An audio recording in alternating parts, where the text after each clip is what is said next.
नमस्कार। कानुन न्याय तथा संसदीय मामिला मन्त्रालय र नेपाल टेलिभिजनको संयुक्त प्रस्तुति कानुनका कुरामा यहाँलाई हार्दिक स्वागत छ। यस कार्यक्रमको मूलभूत उद्देश्य नागरिक सचेतनाका माध्यमबाट लोकतन्त्रको सबलीकरणमा योगदान गर्ने हो। प्रत्येक 15 दिनमा प्रसारण हुने यस कार्यक्रमको आजको श्रृङ्खलामा संक्रामक रोग ऐन 2020 का विषयमा छलफल गर्नेछौँ। यो ऐनमा भएका प्रावधान र अहिलेको समयमा कोरोना भाइरस नियन्त्रण गर्न वर्तमान सरकारले गरिरहेको कामका विषय पनि आज हामी समेट्नेछौँ। यसै सिलसिलामा हामीसँग हुनुहुन्छ स्वास्थ्य तथा जनसङ्ख्या मन्त्रालयका प्रवक्ता डाक्टर विकास देवकोटा। डाक्टर साहब, यहाँलाई स्वागत छ। धन्यवाद। अहिले यो संक्रामक रोग ऐन 2020 का प्रावधानलाई टेकेर सरकारले केही निर्णयहरू पनि गरेको छ र अहिले मुलुक लकडाउनको अवस्थामा पनि छ, विशेष गरेर कोरोना भाइरस सङ्क्रमण फैलन नदिनका लागि। यो ऐनमा कस्ता खालका विषयहरू समेटिएका छन्? यो कोरोनाको सङ्क्रमण कोभिड-19 सङ्क्रमण विदेशमा फैलिसकेपछि नेपालमा यसलाई प्रवेश गर्न नदिनलाई, यो रोग चाहिँ लाग्नको लागि रोकथाम नियन्त्रण गर्ने उपायमध्ये एउटा चाहिँ लकडाउन पनि हो। लकडाउन आफैमा एउटा कुनै नभए पनि, उपाय नभए पनि त्यसको गर्नुपर्ने भने के हो त भने मानिसहरू अलग बसुन् भन्ने हो। त्यसले गर्दाखेरि यो रोगको जुन ऐन छ यसले के भन्छ त भन्दाखेरि यो नेपालको कुनै भूभागमा, कुनै मानिसमा कुनै सङ्क्रमण रोग उब्जिएमा हैन, वा फैलिने भएमा, फैलिन सक्ने खतरा भएमा, त्यस्तो बेलामा यो रोगको निर्मूलीकरण गर्न, यो रोगलाई रोकथाम गर्न र नियन्त्रण गर्न आवश्यक चाहिँ सर्वसाधारण जनताहरू, उहाँहरूको व्यक्ति र समूह लाई लक्षित गरेर यसले चाहिँ रोकथाम गर्न सक्ने, यसले चाहिँ नियन्त्रण गर्न सक्ने आदेश जारी गर्न सक्ने व्यवस्था गरिएको छ। त्यसै गरी अब यसमा अर्को कुरा भनेको मानिसमा उब्जिएको वा फैलिने सम्भावना भएको रोगहरूको लागि नियन्त्रण गर्न अधिकारी तोक्ने व्यवस्था गरिएको छ। त्यसै गरी अब यो रोगसँग सम्बन्धित कुराहरूमा कहिलेकाहीँ सामानहरूबाट मात्रै पनि हुने भएको कारणले त्यो सामानहरूको पैठारीको कुरामा पनि यो सङ्क्रामक रोग ऐनले नियन्त्रण गर्न सक्नेछ। यसरी हेर्दाखेरि मान्छेको व्यक्ति, उनीहरूको समूहको जमघटको कुरादेखि लिएर सामानहरूको पैठारी निकासीदेखि लिएर त्यसपछि चाहिँ यो नियन्त्रण गर्ने कार्यमा एउटा चाहिँ अधिकारी तोक्न सक्ने सम्मको व्यवस्था छ, जसले गर्दाखेरि यो टोटल प्रावधानलाई चाहिँ यसले सहजीकरण गर्न सक्छ। हजुर, अहिलेको अवस्थामा चाहिँ जुन यो कोरोना भाइरस नेपालमा जुन प्रवेश गरेको छ र यसलाई दोस्रो स्टेज मानिएको छ, खास यो भनेको चाहिँ कस्तो अवस्था हो? कि महामारीको खतरा देखिँदैछ या खतरा चाहिँ भइसकेको अवस्था चाहिँ होइन या भइसक्यो? अब यो कस्तो हो भन्दाखेरि यसको खास गरी 3वटा, कहिले हामी 4वटा पनि भन्छौँ, चरणहरू हुन्छ। बुझ्न सजिलो के हुने भने अब नेपालमा यो रोग आफैमा पहिलादेखि थिएन हो, संसारमा चीनबाट सुरु भयो र त्यहाँको सबै ठाउँ फैलियो भनौँ है। अब यो हिसाबमा पहिलो भनेको भएका व्यक्तिहरू अन्यत्र जुन सङ्क्रमण फैलिएका देश छन् त्यो देशमा रहेका व्यक्तिहरू नेपाल प्रवेश गर्दाखेरि उहाँहरूसँग त्यो रोग पनि आउन सक्ने भयो र आउँदाखेरि उहाँहरूलाई देखियो भने यो हामीले पहिलो स्टेज भन्छौँ। जसरी अहिले हाम्रो हाल 9वटा केसहरू हो टोटल पोजिटिभ, सबै 8वटा केसहरू चाहिँ यहीसँग सम्बन्धित छ, पहिलो भयो। दोस्रो भनेको के हो त भन्दाखेरि त्यो व्यक्ति जुन आउनुभयो, नेपालभित्र प्रवेश गर्नुभयो, उहाँले आफ्नो परिवार वा आफ्नो नजिकका सदस्यहरूलाई सार्नुभयो भने, त्यहाँबाट सर्यो भने, भन्नाले कसबाट सर्यो भनेर थाहा पाउने स्थितिसम्मकोलाई हामीले लोकल ट्रान्समिसन भन्छौँ। त्यही ग्रुपमा त्यहीँनिर छ है अहिलेसम्म भनेर भन्छौँ। त्यो भनेको परिवारमा छ वा त्यो त्यहीँनिर समुदायमा छ, कतै छ भनेर बुझ्ने कुरा भयो। त्यसपछि तेस्रो भनेको कसबाट कसमा सर्यो थाहा नहुने, त्यो स्थिति तेस्रो हो। त्यसले गर्दा अहिले हामी दोस्रो स्थितिमा छौँ। किन भन्दाखेरि जुन व्यक्ति आउनुभयो त्यो व्यक्तिबाट उहाँको परिवारको सदस्यमा सरेको पाइएको छ। अहिले हामीले जति पनि यो रोग नियन्त्रणका लागि प्रयासहरू गरिरहेका छौँ, यी पर्याप्त छन् या यसलाई पनि केही अझ चाहिँ परिमार्जन गरेर अगाडि बढ्नुपर्ने अवस्था के छ? अब हामीले गर्ने के हो त भन्दाखेरि यहाँले यसो त्यो अलिकति हाम्रो अहिलेसम्मको जर्नी हेर्नुभयो भने हामीले सुरुमा के गर्यौँ, विदेशबाट आउने नागरिकहरूलाई प्रवेशमा रोक गर्यौँ।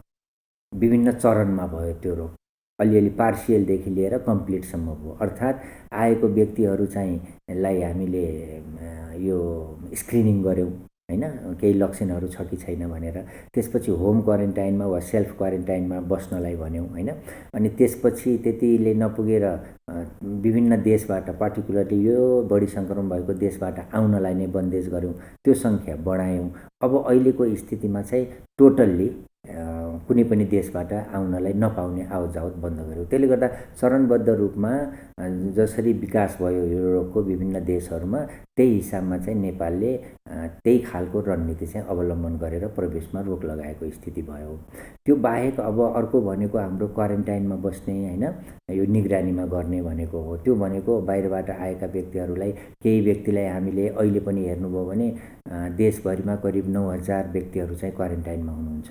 स्थानीय तहले, प्रदेश सरकारले र सङ्घीय सरकारले व्यवस्था गरेका क्वारेन्टाइनहरूमा बस्नेको सङ्ख्या त्यति छ। अरूलाई चाहिँ हामीले होम क्वारेन्टाइनमा बस्ने भनेका छौँ। त्यो हिसाबले क्वारेन्टाइनमा राख्ने, निगरानी गर्ने, त्यो हाम्रो दोस्रो रणनीति भयो। अब तेस्रो भनेको अब यो अहिले हामी कुरा गरिरहेछौँ यस्तै सञ्चार माध्यमबाट र विभिन्न अहिले हेर्नुहुन्छ सबैको मोबाइलमा हाम्रो रिङ बज्दाखेरि पनि कोरोनाको कुराहरू आउँछ। त्यो पनि हामीले पहिला चाहिँ कोरोनासँग कसरी बस्नलाई उपायहरू के गर्ने भन्ने थियो भने अहिले क्वारेन्टाइनमा बस्नलाई प्रेरित गर्ने खालको मेसेजहरू गएको छ। त्यसले गर्दाखेरि यो सबै माध्यमबाट जनचेतना फैलाएर हामीले के बुझ्न जरुरी छ त भन्दाखेरि अब क्वारेन्टाइनमा बसेर मैले राज्यलाई के योगदान गरेको छु, यो कोभिड-19 कोरोनाको सङ्क्रमण मैले कसरी हुन दिएको छैन भनेर बुझ्न जरुरी छ। किन भन्दा यो नियमको आज हामी चाहिँ यो सङ्क्रामक रोग ऐनको कुरा केही गरिरहेछौँ भने तपाईँको अस्ति बझाङको कुरा हेर्नुहोस् हैन, मेलामा गएको कुरा, त्यो बाहेक अन्य भिडभाडमा पनि गएको कुरा हैन। हामी एकैपटक अहिले पनि हामीलाई के भइरहेछ त भन्दाखेरि यो कतिको महत्त्वपूर्ण हो, यो कतिको अनिवार्य हो, यो कतिको जरुरी छ, यसमा मेरो रोल के हुन्छ भनेर हरेक नागरिकले बुझ्नुपर्छ। हजुर, तर यो क्वारेन्टाइनकै कुरा गर्दाखेरि पनि अलिक प्रभावकारी रूपमा चाहिँ व्यक्तिले पनि पालना गरि नरहेको र अनुगमन पनि त्यति प्रभावकारी हुन नसकेको हो कि भन्ने देखिन्छ नि। म यसमा ठिक भन्नु दुईटै पाटो हो। पहिलो पाटो हामीले बुझाउन खोजेको कुरा के हो त भन्दाखेरि विदेशबाट फर्किनु भएका व्यक्तिहरू यसै पनि केही हदसम्म जिम्मेवार हुनुहुन्छ। उहाँहरू देश छोडेर जानुभएको थियो हैन, केही प्रयोजनको लागि, कामको लागि वा अन्य कुराको लागि, अनि देशप्रति माया रहन्छ, आउनु भएको छ। त्यसकारणले यो कुरा बुझ्नु, फेरि यस्तो देशबाट फर्किनु भएको छ जो चाहिँ नेपालभन्दा बढी सङ्क्रमित छ भनेदेखि त्यहाँबाट त भोगेर केही कुरा आउनु भएको छ नि। त्यसले गर्दा नेपाललाई बचाउने मेरो दायित्व हो भनेर बुझिदिनु पर्यो। त्यो वेले त्यो एउटा चाहिँ क्लियर मेसेज पनि जानुपर्छ, त्यो बुझ्न जरुरी छ एउटा कुरा। अर्को कुरा चाहिँ अब यस्ता खाले कुराहरूको निगरानी पनि बढाउनुपर्छ। यहाँले भने जस्तै अनुगमन पनि गर्नुपर्छ। त्यो भनेको स्थानीय तहले गर्न सक्छ, गर्नु भएको पनि छ। धेरै जसो स्थानीय तहमा मैले जानकारी गराउँ यहाँलाई, धेरैले चाहिँ आफ्नो स्थानीय तहको यो विवरणहरू सङ्कलन गरेर राख्नु भएको छ। कतिपय घरमा झन्डा गाडेको कुराहरू पनि हामीले सुनेका छौँ हैन, यो घरमा चाहिँ विदेशबाट आउनु भएको छ भनेर।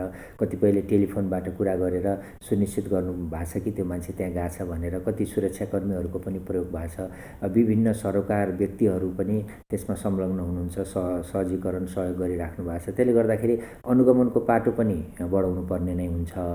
तर अब अहिलेको स्थितिमा अब मलाई लाग्दैन कि कुनै पनि देशको कुनै पनि कुनामा बसेको मान्छेले अहिले यो कोरोनाको बारेमा केही पनि नसुनेको हो। सायद त्यस्तो छैन जस्तो लाग्छ मलाई हैन। हामीले यसो सञ्चार माध्यमको कुरा गर्दाखेरि मेरो चाहिँ डेली रिपोर्टिङमा अब, तर चाहिँ हामी जिम्मेवार चाहिँ अलिकति थप जिम्मेवार बनाउँ भन्ने चाहिँ हाम्रो भनाइ हो। यो क्वारेन्टाइनको निगरानी गर्न पनि सङ्घ, प्रदेश र स्थानीय तह बीचको अहिलेको यो समन्वय कस्तो छ? समन्वय मैले भन्नुपर्दाखेरि राम्रो छ अहिले। जस्तो मैले अघि अलिकति भने यो स्थानीय तहले विवरणहरू लिएको केही कुराहरू छ। अब फाटफुट्ट चाहिँ अहिले पनि त्यही म फेरि दोहोऱ्याउँ, मेलाहरू भएको हैन, भिडभाडहरूको त्यो कुरा फेरि त्यहाँको स्थानीय तहले अलि बढी सजग भइदिनु पर्ने हुन्छ, अलि बढी जिम्मेवार भइदिनु पर्ने हुन्छ। त्यस्तो कुराहरू पनि छन्। अब प्रदेशको कुरा गर्दाखेरि प्रदेश सरकारले विभिन्न हस्पिटलहरूमा आइसोलेसन बेडहरू, आइसियुहरू, विभिन्न उपकरणहरू तयार गरेर राखेको अवस्था छ होइन। मान्छेहरू मोबिलाइज गरेको अवस्था छ। त्यसले गर्दाखेरि हरेक यो तीनै तह, स्थानीय तह, प्रदेश सरकार र सङ्घीय सरकार तीनटाको बिचमा राम्रो छ। यो एउटा अहिलेसम्म हेर्नु न, यसो भन्नुपर्दाखेरि यो 9वटा केस देखिया छ होइन। हामीले टेस्टको दायरा बढाउँदैछौँ, तर पनि अहिलेसम्म सबै मिलेर नै केही चाहिँ नियन्त्रण गर्न सकेका छौँ भन्न चाहिँ सकिन्छ। तर यो भन्नुको पछाडि चाहिँ अब केही हुँदैन, सबै ठिक छ भन्या होइन। अझै पनि डेजहरू छन्, आउँदा दिनहरू 1-2 हप्ता अलिक क्रुसियल नै छन्। कारण के त भन्दाखेरि हामीले क्वारेन्टाइनको 14 दिन भनेका छौँ होइन। 14 दिनपछि परीक्षण गर्दा केहीलाई पोजिटिभ देखियो, अब क्वारेन्टाइन 21 दिन बस्नुपर्ने होला। त्यसकारण यो कुरा चाहिँ फेरि नयाँ भाइरस पनि भयो, कसरी त्यसको चाहिँ डेभलप हुन्छ त्यो भनेर क्लियर कट यतिमा यति हुन्छ, यतिपछि यति हुन्छ भन्ने पनि छैन, यसको भ्याक्सिन पनि छैन। त्यसले गर्दाखेरि यिनी सबै कुराले त्यो क्वारेन्टाइनलाई त्यसरी हेर्नुपर्छ र अझै पनि म क्वारेन्टाइनमा बस्नुपर्छ है, भोलिको दिनमा अझै पनि थप हुनसक्छ भनेर पनि चाहिँ बुझ्नुपर्छ। अब यो क्वारेन्टाइनमा बस्नेहरूलाई पनि 14 दिन भित्रमा यहाँहरूले या 14, 15, 16 दिनभित्रमा त्यो सम्पूर्ण मान्छेको परीक्षण गर्न सम्भव छ? अहिले सकिन्छ, गर्नुहुन्छ? लागि परेका छौँ, त्यसलाई सम्भव बनाउँछौँ। किन भन्दाखेरि अब अहिले नेपाल सरकारले डिसिसन पनि गरिसकेका छ कि यो छिटो विधिबाट होइन, ऱ्यापिड किटबाट भए पनि, छिटो विधिबाट भए पनि चैत महिनामा प्रवेश गरेका सबै बाहिरबाट आउनुभएका नेपाली नागरिकहरूलाई चाहिँ टेस्ट गर्नु भनिसकेको अवस्थामा हामीले हेर्नु न, अहिले प्रतिदिन हाम्रो 10-12वटाबाट सुरु भएको हो। अस्तिसम्म 100-200को हाराहारीमा थियो भने अहिले हामीले 800देखि 1000 चाहिँ नमुना सङ्कलन गरेर काम सुरु गरिसकेका छौँ। त्यसकारण त्यो जति सङ्कलन हुन्छ त्यति हामीले आफ्नो प्रगति पनि बढाउँदैछौँ। जस्तो एक ठाउँ मात्रै हुन्थ्यो होइन, अहिले चाहिँ काठमाडौँ उपत्यका बाहिर 10-10 ठाउँमा सुरु भइसकेको छ, अरू 4 ठाउँमा पनि सुरु हुने क्रममा छ। त्यसले गर्दा यसरी हेर्दाखेरि यो क्वारेन्टाइनमा जो बस्नु भएको छ सबैको, जुन अहिले यो 9000को कुरा गऱ्यौँ, त्यो सबैको चाहिँ हामी टेस्ट गर्ने काम चाहिँ कार्य सुरु तर यो जुन एउटा छिटो प्रविधिबाट यहाँहरूले गर्छौँ, अब ऱ्यापिड टेस्ट गर्छौँ त भन्नुभयो, तर त्यसको चाहिँ गुणस्तर या त्यसले दिने रिजल्टमा पनि केही प्रश्न चिन्हहरू खडा भइरहेका छन्। त्यसलाई चाहिँ अब आम नागरिकले कसरी बुझ्ने, यो विश्वसनीय हो भनेर? यसो गर्नुपर्छ, त्यसमा अब नेपाल सरकारले दिएको म्यान्डेट अनुसार हामीले गुणस्तरको सामान ल्याएर काम सुरु गरे हौँ है। अब यो कुरा चाहिँ हाम्रो एउटा टिम पनि छ जसले गुणस्तरको पनि कुरा गर्छ। हाम्रो चाहिँ यो राष्ट्रिय यो रिसर्च काउन्सिल पनि छ होइन, हेल्थ रिसर्च काउन्सिल, स्वास्थ्य अनुसन्धान परिषद पनि छ। हाम्रो चाहिँ यो एपिडेमियोलोजी रोग नियन्त्रण महाशाखा छ, त्यसपछि राष्ट्रिय जनस्वास्थ्य प्रयोगशाला छ, WHO छ। हामी सबै सँगै बसेर यसरी जाउँ भनेर गरेका छौँ। तर हामीले त्यो विचार गर्दै यहाँ जनमानसले उठाएको कुरामा पनि एकदमै विचार गरेका छौँ। जस्तो उदाहरणको लागि त्यो ऱ्यापिड किटबाट पोजिटिभ आएकाहरूलाई हामी PCR-बाट अर्को स्वाब लिएर गरेर मात्र पोजिटिभ भन्छौँ, एउटा हामी थप कन्ट्रोल गर्छौँ। त्यसपछि नेगेटिभ आएको छ भनेर पनि छोड्दैनौँ, नेगेटिभ आएकोमा पनि केही प्रतिशतलाई लिएर ऱ्यान्डमली फेरि चेक गर्छौँ कि तिनी साँच्चीकै नेगेटिभ हुन् त, पोजिटिभ त छुटेन फेरि भनेर त्यो पनि गर्छौँ। त्यसले गर्दा हरेक विधिहरू अप्नाएर एउटा WHO ले दिएको स्ट्यान्डर्ड, नेपालले कायम गरेको स्ट्यान्डर्ड, हाम्रा चाहिँ विज्ञहरूले दिएको सुझाव अनुसार नै हामीले चाहिँ त्यो किटको प्रयोग गरेर जनतालाई, किन भन्दाखेरि यो महामारी नहोस् भनेर छ कि भनेर खोज्ने दायित्व, प्रमुख दायित्व त हाम्रो नै हो नि, त्यसमा त चुक्ने कुरै भएन। त्यसले गर्दाखेरि हरेक स्टेपमा हामीले अलि कसियस भएर यो चाहिँ नमुनाहरू लिइराखेका छौँ र विभिन्न माध्यमबाट त्यसलाई फेरि भेरिफाई पनि गरिराखेका छौँ।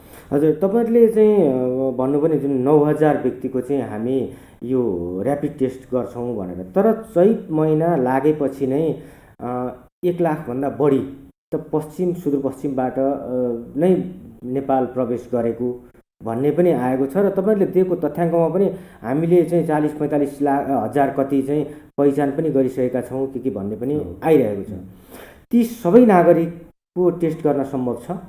अब यसलाई यसरी जानुपर्छ होला, सकेसम्म धेरैको टेस्ट गर्नुपर्छ। यहाँले प्रश्न उठाएको एकदम राम्रो हो, किन भन्दा अहिले नै हेर्नु न, सुदूरपश्चिममा हामी गत 3 दिनदेखि यो जुम्ला र अछाममा हेलिकप्टरबाट गएर के अरे जनशक्ति लगेर किट लगेर नमुना परीक्षण गरेको छौँ। त्यहाँ स्वाबैको परीक्षण गरेका छौँ होइन, पिसिआरबाटै गर्ने विधिअनुसार। आज यो बैतडी र डडेलधुरामा गइसकेको छ। हामीसँग फेरि दार्चुला वा अन्य बझाङ बाजुरामा जाने प्लान पनि छ। त्यसले गर्दा सुदूरपश्चिमलाई फोकस गरेर, किनभने धेरै व्यक्तिहरू त्यहाँ जानुभयो, त्यहाँ चाहिँ गाउँ गाउँमै गएर त्यहाँ चाहिँ सम्बन्धित जिल्लामा सदरमुकाममा त्यहाँ 4वटा जस्तो जुम्ला र अछामको कुरा गर्ने हो भने 4वटा ठाउँबाट हामीले क्वारेन्टाइनमा बसेकाहरूसँग लिएको छौँ होइन। करिब 800 जतिको केस चाहिँ सङ्कलन भएको छ नमुना। यसले गर्दाखेरि अब ऱ्यान्डमली जति सक्यो धेरै गर्ने गरी सम्बन्धित ठाउँमा नै पुगेर छिटो प्रवृत्तिद्वारा र छिटो ल्याउने तरिकाले हेलिकप्टर हवाई मार्गै प्रयोग गरेर त्यो काम चाहिँ सुदूरपश्चिमबाट सुरु भएको छ। र अन्य ठाउँमा हामीले यो किटहरू डिस्ट्रिब्युट गरिसकेका छौँ 7 प्रदेशमा। त्यसले गर्दाखेरि अब त्यहाँ चाहिँ सम्बन्धित प्रदेश सरकारको उसमा सहयोगमा त्यहाँको जनशक्तिहरू परिचालन गरेर ठाउँ ठाउँमा गएर हामी गर्छौँ।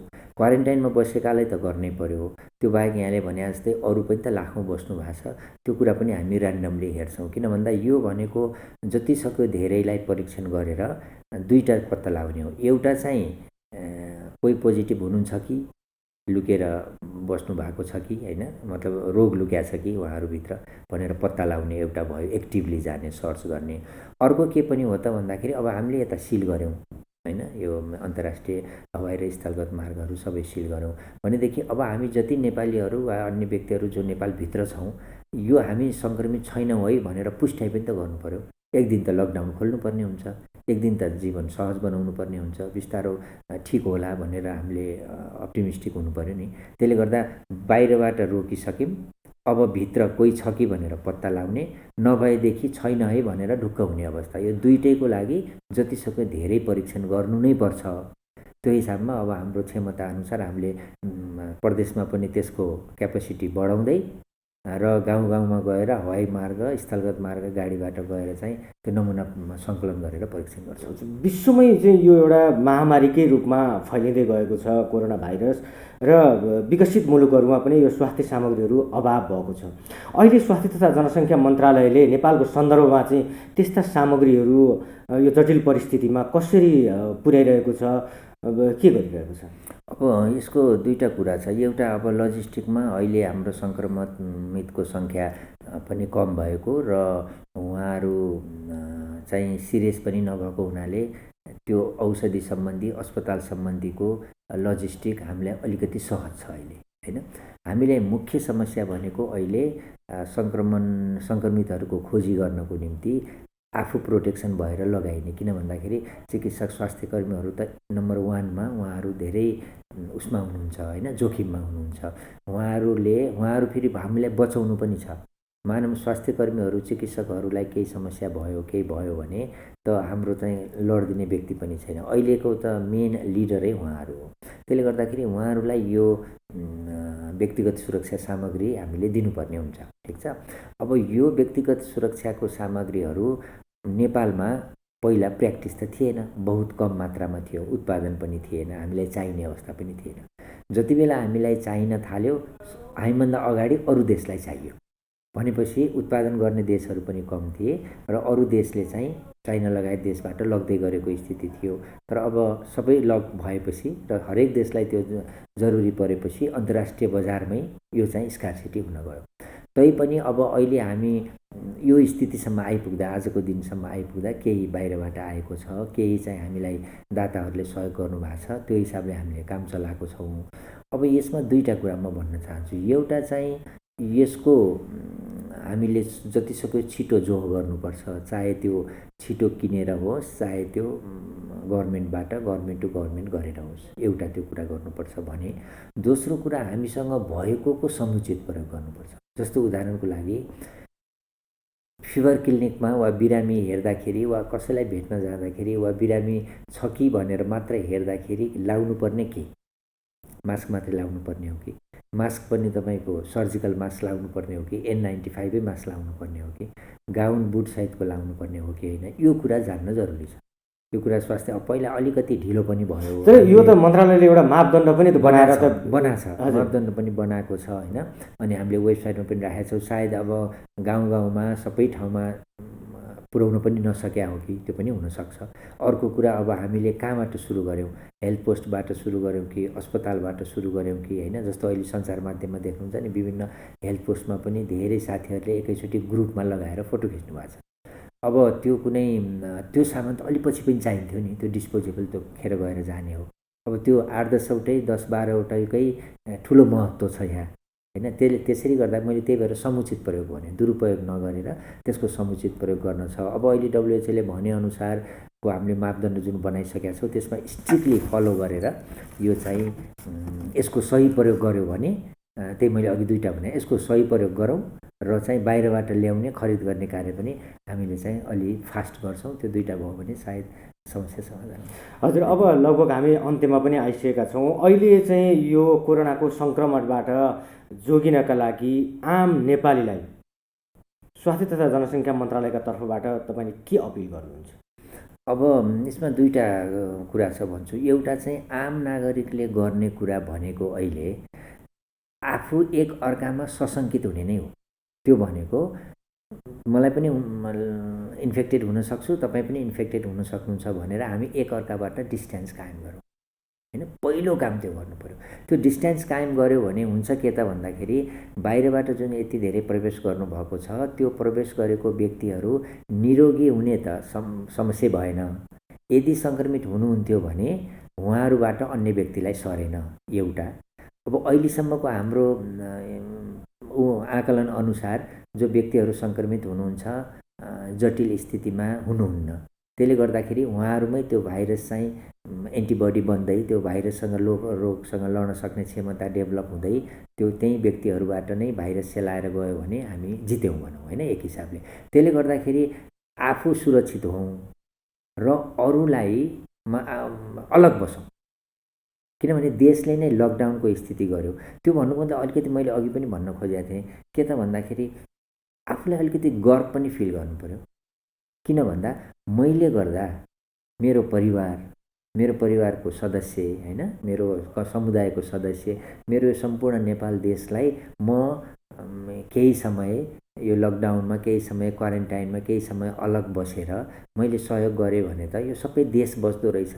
भोलि महामारी भयो भने त हामी केही कुरै गर्न पाउँदैनौँ। साँच्चीकै भन्ने हो भने धेरै ठुलो महामारी भयो भने हाम्रो कुनै पनि स्रोतले भ्याउँदैन। त्यो भनेर हात बाँधेर बस्न भएन। त्यो स्रोत जुटाउँदैछौँ, गर्दैछौँ। त्यो स्थितिअनुसार हामीले आकलन गर्छौँ। जस्तो 1000 केस भयो भने के होला, 5000 भयो भने के होला, 10,000 भयो भने के होला, त्यो अनुसार हाम्रो तयारी छ। तर त्यो आउन पर्खिने त होइन। आजै गर्नुपर्ने कुरा के हो त भन्दाखेरि क्वारेन्टाइनमा बस्ने, अलग्गै बस्ने, त्यो एउटा भन्न चाहन्छु आम नागरिकले। अर्को चाहिँ अब सबै सरोकारवालाहरूले, हाम्रा स्वास्थ्य कर्मीहरू, सुरक्षाकर्मीहरू, जनप्रतिनिधिहरू, अन्य सङ्घ संस्थाका सबै साथीहरू जो हुनुहुन्छ सरकार राख्ने, यहाँहरूले चाहिँ अलिकति अनुगमन गरिदिनुहोस्, जनचेतनाहरू फैलाइदिनुहोस्। गाउँघरमा माइकिङहरू गर्ने हो कि उहाँहरूलाई के सहज चाहिएको छ होइन, कस्तो स्थितिमा हुनुहुन्छ। अर्को एउटा हामीले अलिकति छुटाएको विषय चाहिँ कहिलेकाहीँ कोरोना बाहेक अन्य रोगीहरूको पनि समस्या देखिरहेछ अहिले। त्यसमा फोकस गरिदिनुहोस् होइन। विभिन्न अस्पतालहरू छन् जसले चाहिँ कोरोनाको नाममा यो नै नहेर्ने होइन, अन्य बिरामीलाई नहेरेको। अहिले पनि हिजो पनि एउटा केस डेथ भयो भन्ने छ होइन। त्यसले गर्दाखेरि अब अहिले यो कोरोनाको यो के भन्छ महामारीको डर त्रास भइरहेको अवस्थामा अन्य थुप्रै रोगीहरू हुनुहुन्छ, उहाँहरू चाहिँ इमर्जेन्सीमा हुनुहुन्छ, आकस्मिक सेवा उहाँहरूलाई चाहिएको छ, त्यो एउटा गरिदिनु पऱ्यो। मेरो विचारमा यो दुईवटा गरे हुन्छ। अब हाम्रो तर्फबाट कमिटमेन्ट भनेको फेरि अगेन त्यही टेस्टिङ हामी चाहिँ टेस्टको दायरा बढाउँदै हामीसँग भएको लजिस्टिकहरूको समुचित प्रयोग गर्दै यो कार्यमा चाहिँ सबै मिल्यौँ भने सायद अब अहिलेसम्म जुन स्थिति छ त्यसैमा रहेर यसलाई चाहिँ सङ्क्रमण नफैलिन दिन र थप नआउन चाहिँ हामी सफल हुन्छौँ जस्तो लाग्छ। हजुर, हस्, धन्यवाद। कानुन न्याय तथा संसदीय मामिला मन्त्रालय र नेपाल टेलिभिजनको संयुक्त प्रस्तुति कानुनका कुरामा आज हामीले सङ्क्रामक रोग ऐन 2020 का विषयमा छलफल गऱ्यौँ। आज हामीसँग हुनुहुन्थ्यो स्वास्थ्य तथा जनसङ्ख्या मन्त्रालयका प्रवक्ता डाक्टर विकास देवकोटा। कार्यक्रमको अर्को श्रृङ्खलामा पनि हामी यस्तै कानुनका विविध पक्षमा छलफल गर्ने गरी उपस्थित हुनेछौँ। नमस्कार।